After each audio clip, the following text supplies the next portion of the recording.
Hello, my friend. Time for our meeting this Wednesday, September 10th.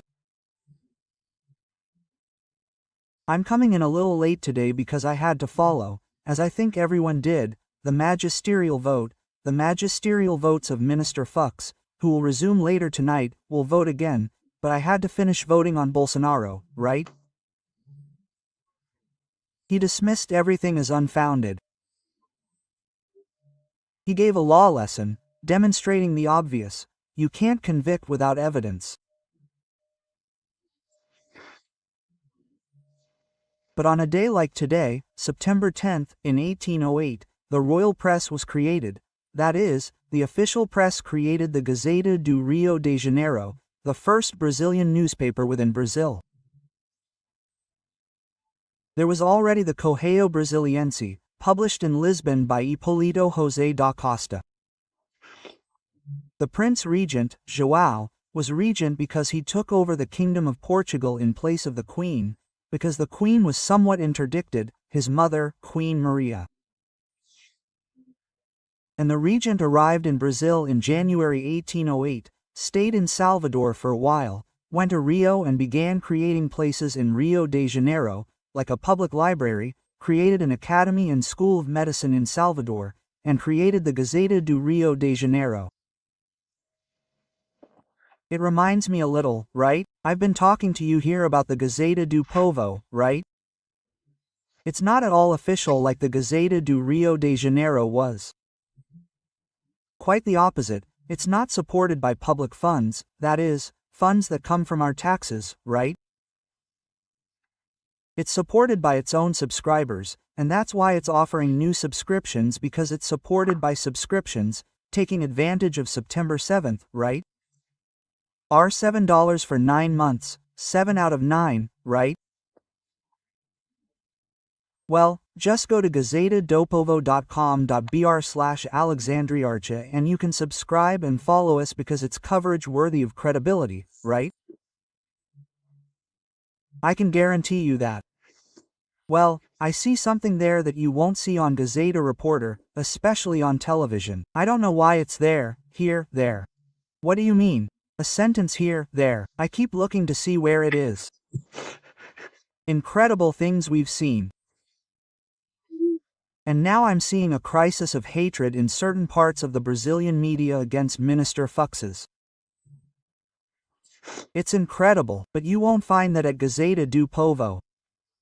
I repeat, it's $7 for the first 9 months for a Gazeta do Povo subscription, and then you can find gazetadopovo.com.br/Alexandre Garcia. Remember to subscribe if you haven't already, and at the end, leave a like or dislike.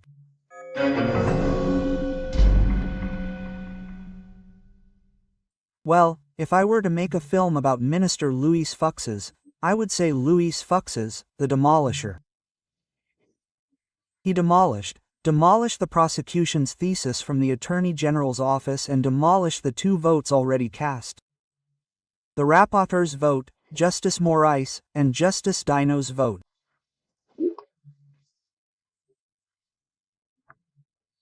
One by one, he explained that there was a kind of team that examined each argument of the Attorney General and pursued them.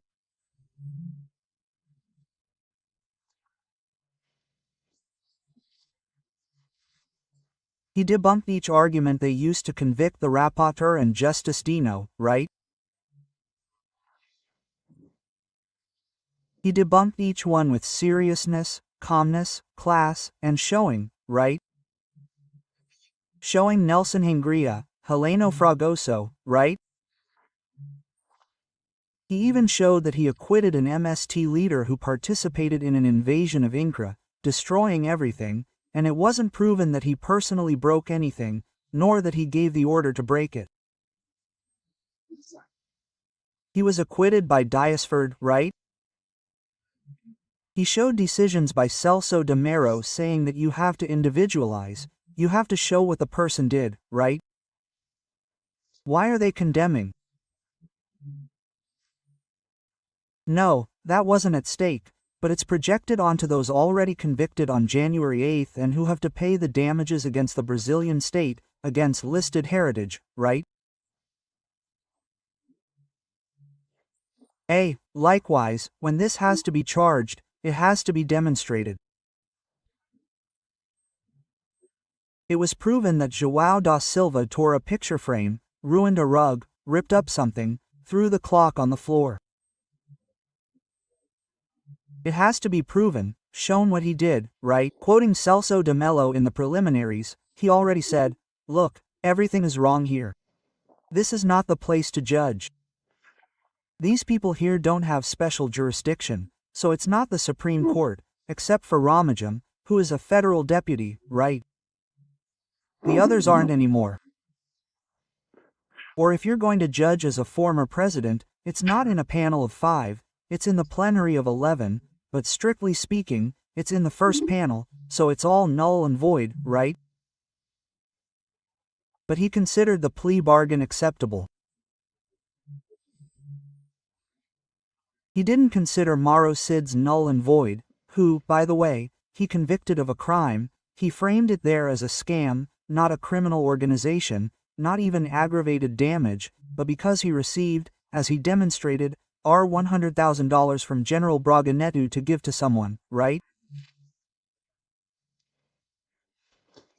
Well, from what I conclude, there hasn't been a trial of General Braga Neto yet, and he will also be convicted because of this money, right?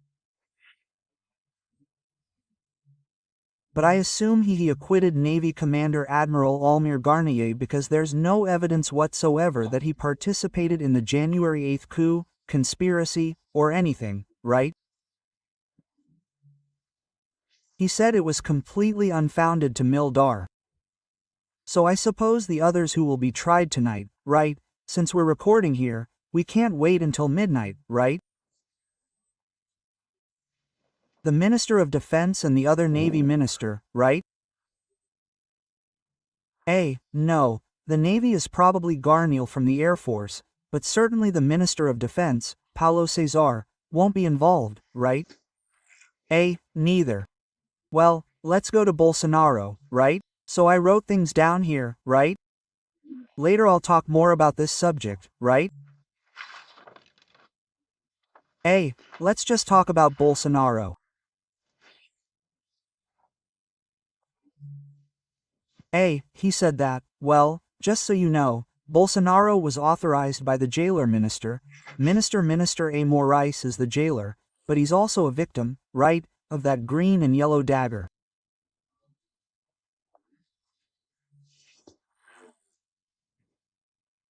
He's an investigator because the minister himself investigated, and Fuchs demonstrated this, right? He investigated, he looked. The judge doesn't have to do this. He's a judge, he's an accuser, especially an accuser, a great prosecutor, just like Minister Dino, who has a career as a judge, right, a federal judge, but he soon entered politics to defend the cause, right, the Marxist, Leninist, communist cause, and so on, right, and he entered politics. So, he distanced himself quite a bit from the day-to-day, which isn't the case with Minister Fuchs, who was a career judge, including in Baixada Fluminense, right, and gradually rose through the ranks, was a judge at the Superior Court of Justice, right? So he has experience and, above all, a vocation for a judge, just as Minister Moraes has a vocation for a prosecutor, for the public prosecutor's office, for a prosecutor. He speaks as if he were in a prosecution stand. But anyway. So Bolsonaro, what I wanted to tell you, Minister Moraes, the prison minister, gave Bolsonaro permission to go to the hospital for some dermatological procedures for some skin lesions. Now, Adelio's knife will always be a nuisance. It altered the passage of food, it altered everything, right? Yeah, and the more you mess with it, the worse, right? Sometimes you'll need to mess with it again. He's messed with it a lot. Yeah, that knife thing, just so we remember, was on September 6, 2018, 7 years ago, right? Yeah, and anyway, yeah, that hasn't been investigated yet, right? Adelio, the bishop, alone, tells another one, right? Well, yeah, he said that Bolsonaro's responsibility can't be proven by a reporting judge who is an inquisitor, an investigator. Responsibility has to be approved, It has to be demonstrated beyond any doubt. And there's a lot of doubt, right? Yeah, I'd like to remind you that in these fucks votes he's been talking about since this morning, he's been talking about 9 a.m. He's going to say more than that, right? He gave classes just to remind the Supreme Court of doubt, right? There can be no doubt about the guilt of a defendant. If there is any doubt, it is the presumption of innocence that counts. He talked a lot, demonstrated what democracy is, what due process is, right? Well, he examined, even showed the intercriminals, right? What I've been talking about here to you, the path of crime, when it's being considered, that's not a crime, it's when the execution begins that it's a crime. He even demonstrated that other Attorney General of the Republic who confessed later that he went to the Supreme Court with, a gun to shoot the Supreme Court Justice, right? Even if he had pulled out the gun and pointed it, if he didn't shoot, he was just considering it, right? Or threatening it, right? At the time he pointed it, it was a threat, but it wasn't attempted murder, much less homicide, right? So, there may have been consideration, but then he recalls the end of an article by Hélio Gaspar, my colleague from the newspaper Brasil, right? He told the story of this case in the Supreme Court, which it was a process like this, then he stretched his legs, stretched his neck, and suddenly he made a giraffe, right? But it's not a giraffe. He showed, demonstrated this, and that the public prosecutor's office never separated Bolsonaro as president and Bolsonaro as ex-president. He mixed everything up, mixed up the dates, and it became a very complicated thing, right? Well, and then it implied that Bolsonaro wanted to overthrow himself. If he was conspiring to stage a coup, if he was president, he wanted to overthrow himself, right? He said, for example, look, the president will be held accountable for what his followers did. So, the left is responsible for Adélio's stabbing, which was encouraged by hate speech, right?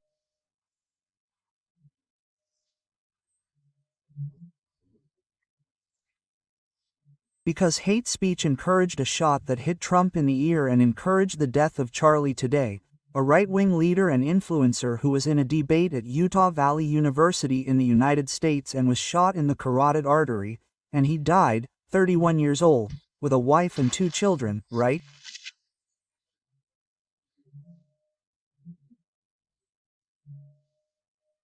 And the left-wing students at the university signed a manifesto saying, "Don't come, don't come." He went and got shot, he was killed. That's hate speech, right? Well, but still, right? He shot down Abim's arguments, parallel to criticizing the electoral process, that this isn't a coup, that this is exercising freedom of expression, of opinion.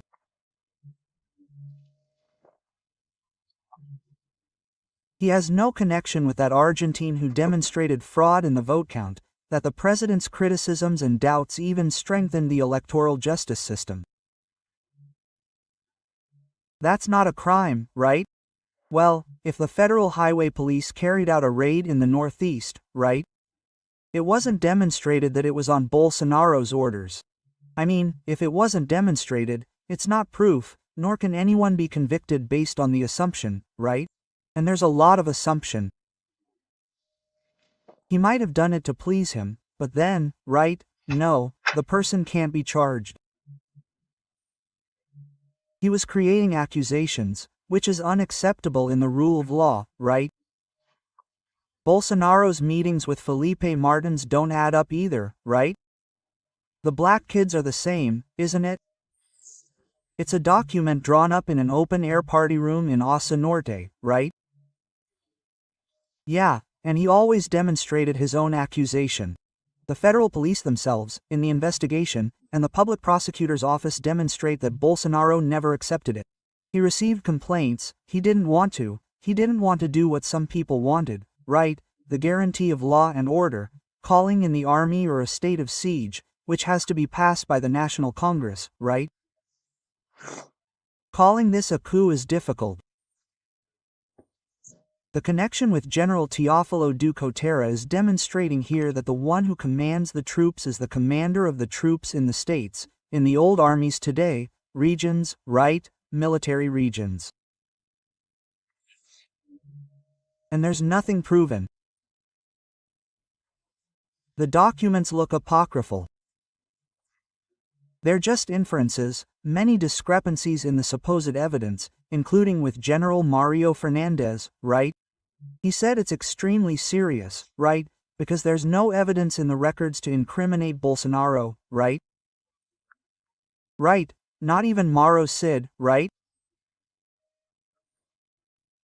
Right, and that dialogues between security officers have nothing to do with the president.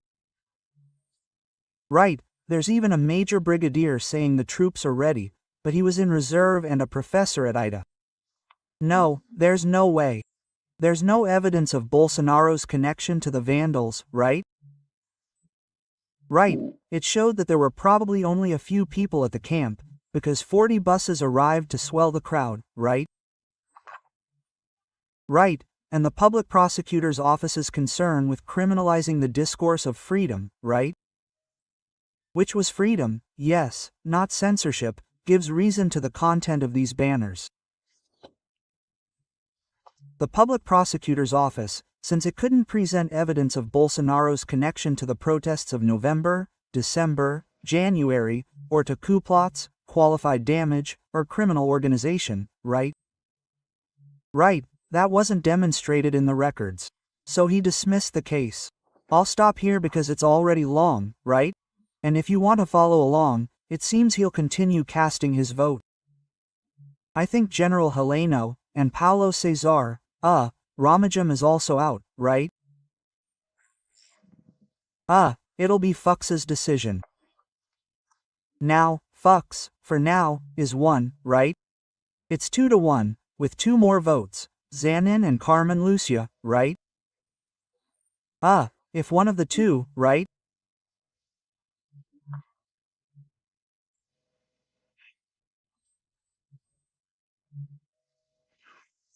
Isn't numb and listen carefully to the statement, a masterclass in Fuchs law, in due process, if one of the 2 votes, that will already lead to an embargo of infringement in the plenary, which is different from an embargo of clarification, which, if it's just 1 vote, won't make a difference.